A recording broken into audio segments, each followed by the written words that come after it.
Lily Phillips recently sat down for a tell-all interview on BBC Newsnight with Victoria Derbyshire, and they talked about her childhood, her launching her OnlyFans, her beliefs about the culture and young people and sexism and pornography and the online space, the hate she receives. It was an all-encompassing conversation, and nothing of value was said. But inadvertently, Lily Phillips admitted the real reason behind her attraction to this line of quote unquote work that she does.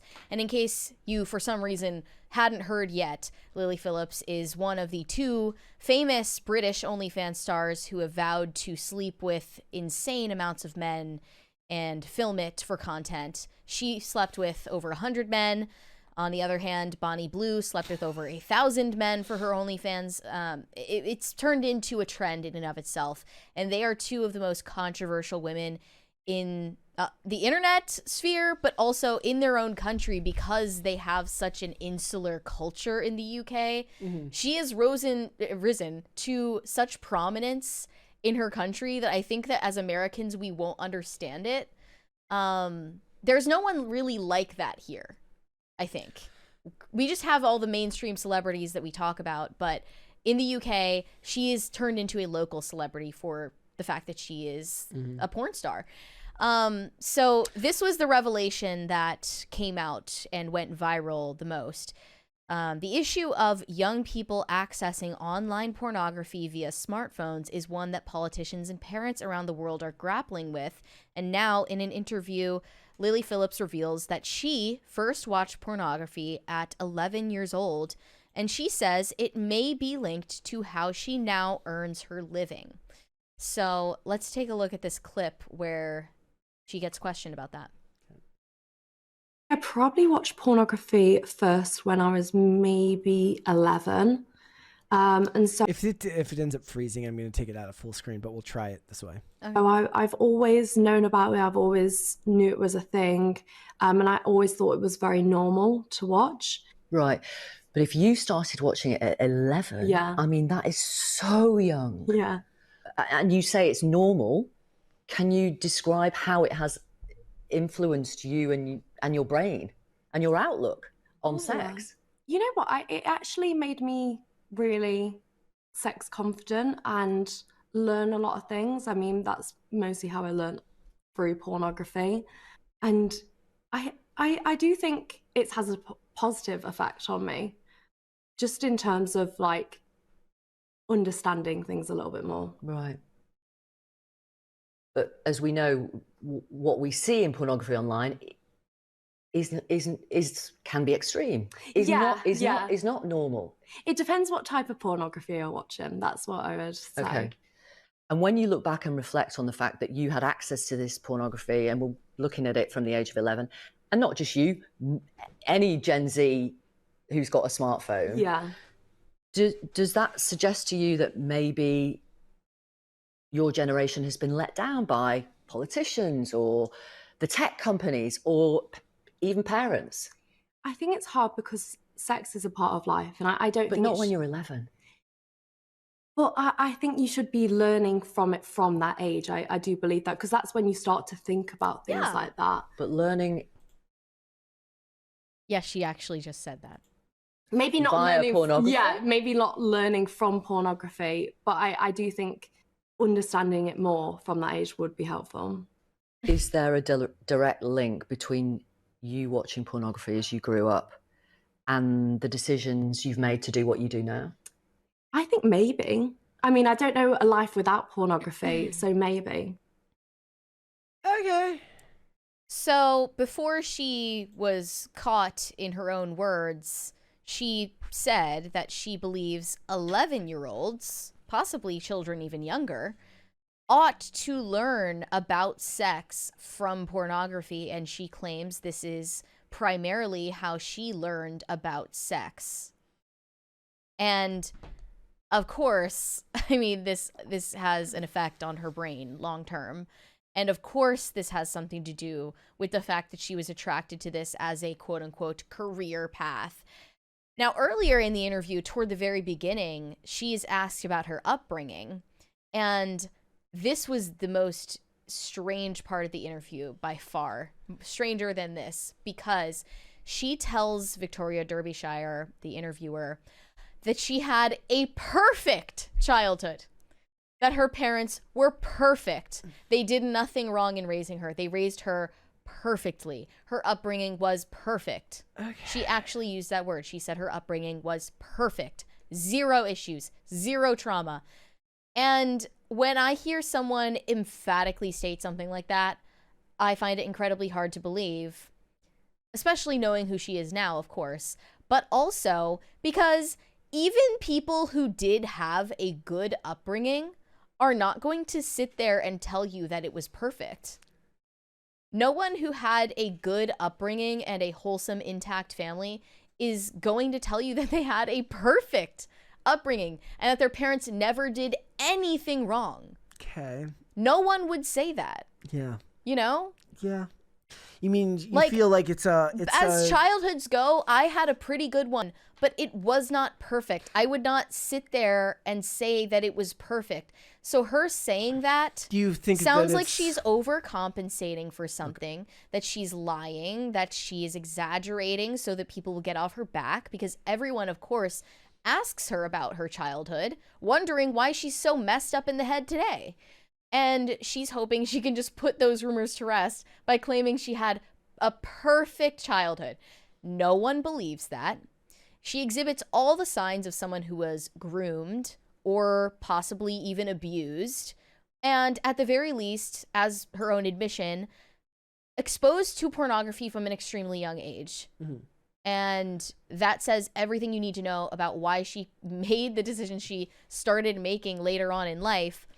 And I know she doesn't look it, but she actually is Gen Z and has the experience of having a smartphone as a child.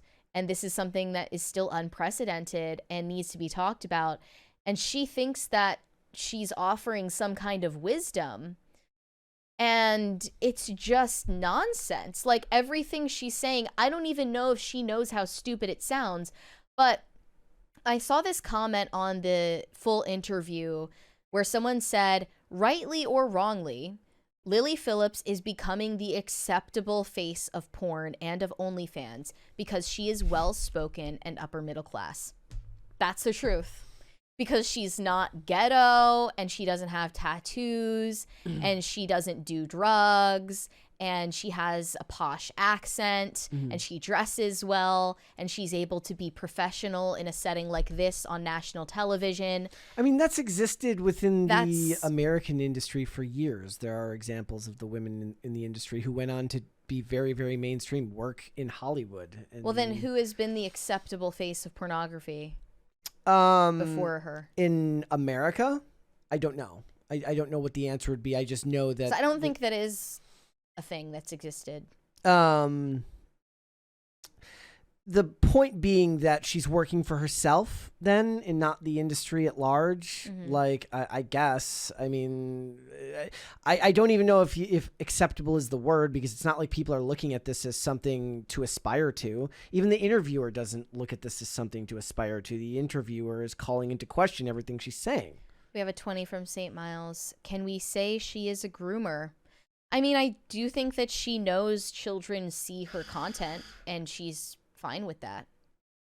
And I think that groomed people groom people.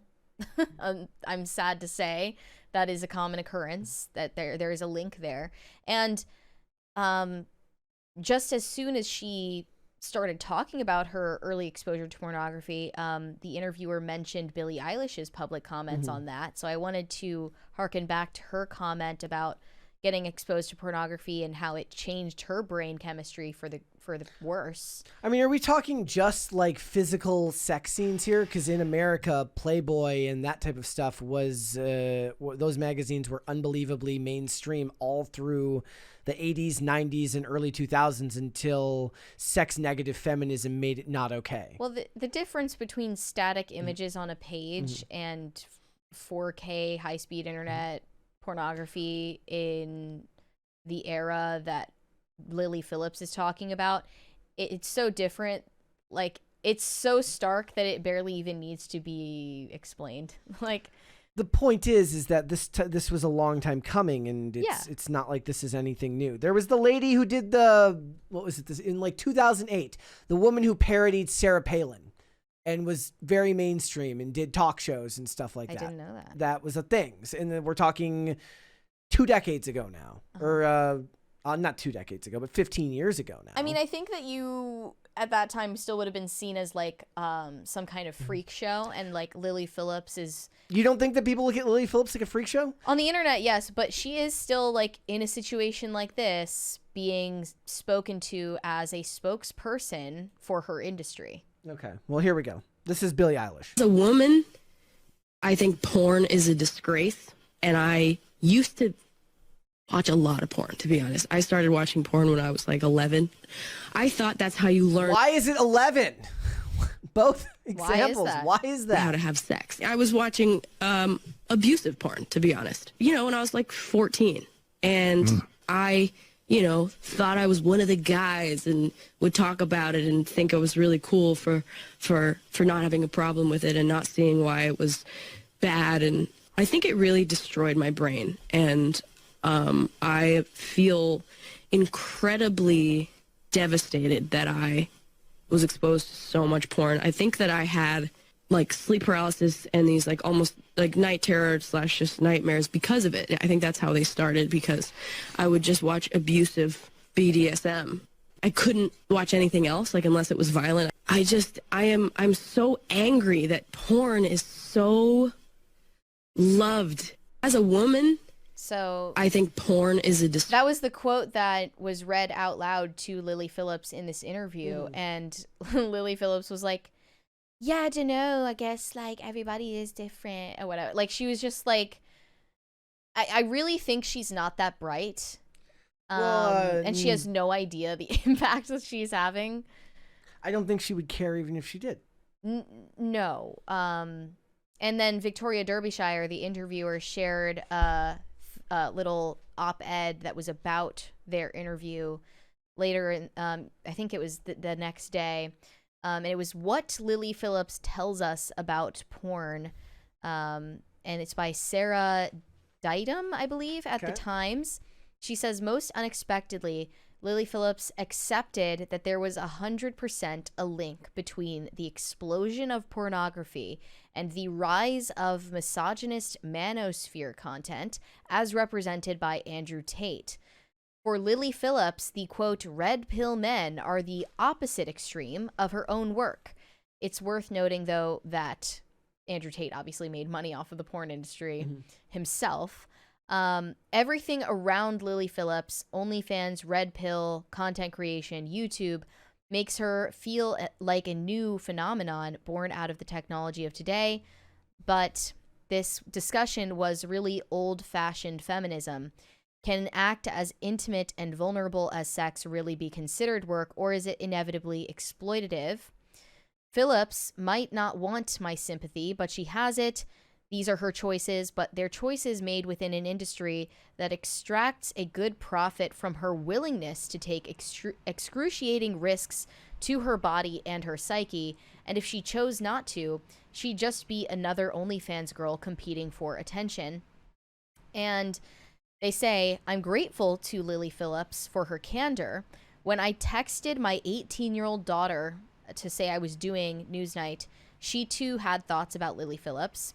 After seeing her break character crying in the YouTube documentary, my daughter and her friends are less convinced that sex work can be liberating in the way its proponents claim.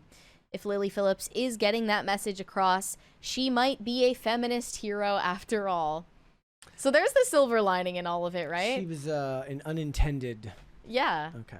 Like, that YouTube documentary probably did more work to convince people not to support OnlyFans or start OnlyFans than any talking head that was just making the points. Results of your actions will do more to sway people than any argument ever could.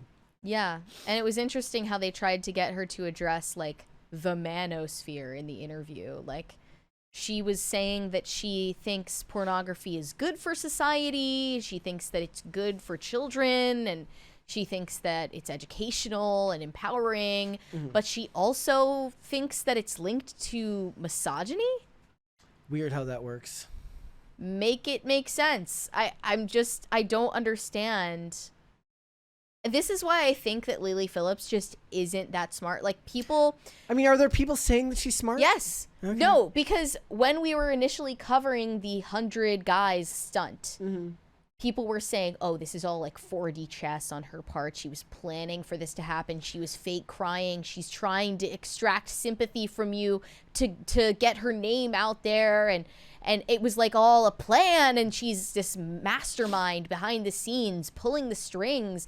And the more I have heard from Lily Phillips, the more I believe this woman is just literally not that bright. And so she fell into a successful business model? Yeah, I don't think it has a lot to do with her being some kind of calculating business genius. I think that she's just unintentionally become a spokesperson for something that's really disgusting and destructive to society, and she happens to also be a victim of it. Now she's a perpetrator. Thanks for watching. Listen to full episodes of Pop Culture Crisis on Spotify. Keep up with us on social media and make sure you subscribe and ring that bell so you never miss the show. Bye, guys.